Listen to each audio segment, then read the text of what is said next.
স্বামীকে বাঁচাতে গিয়ে শ্লীলতাহানি এবং মারধরের শিকার এক মহিলা। জানা গেছে, গোলাঘাটি বিধানসভার অন্তর্গত কাঞ্চনমালা বাজার সংলগ্ন এলাকার গৌতম সরকারের বাড়ির সামনে ওনার বাইক পার্কিংকে কেন্দ্র করে একই এলাকার প্রিয়তম সরকার নামে এক যুবক গৌতম সরকারের সাথে ঝগড়া বিবাদ শুরু করে।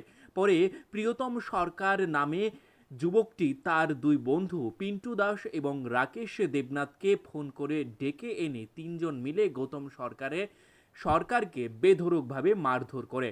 স্বামীকে প্রাণে বাঁচাতে স্ত্রী ছুটে আসলে ওনার উপরও মারধর এবং শ্লীলতাহানি করে বলে অভিযোগ।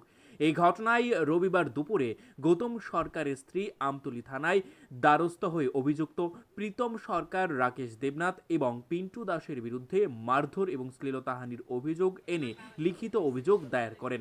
আমতলী থানার পুলিশ তাদেরকে আশ্বাস দিয়েছেন গোটা ঘটনাটি তদন্ত করে আইনত পদক্ষেপ গ্রহণ করা হবে।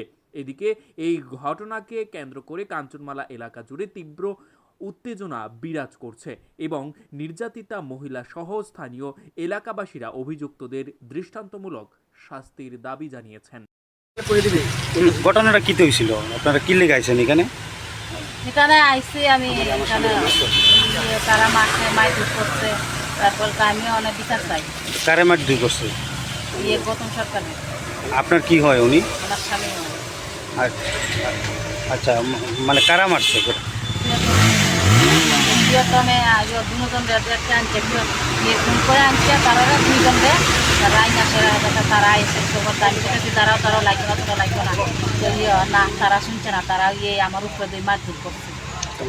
আপনারও কি আপনারও মারধর করছে? আমার শাড়ি টাড়ি সব খুলে ফেলাইছে। আচ্ছা, তো মানে তারার বাড়ি কোন জায়গাতে যারা মারধর করছে? তারা বাড়ি কাঞ্চনমালা। আপনার বাড়ি কোন জায়গাতে? ওই জায়গাতে আমার বাড়িও কাঞ্চনমালা। এখন যে আপনারা তার বিরুদ্ধে মামলা করছেন, তো পুলিশ কিটা কইছে? পুলিশ কইছে আমরা দেখো মোহনে, আমরা কি চান, আমরা বিচার চাই। তো এখন কি চাইতেছেন?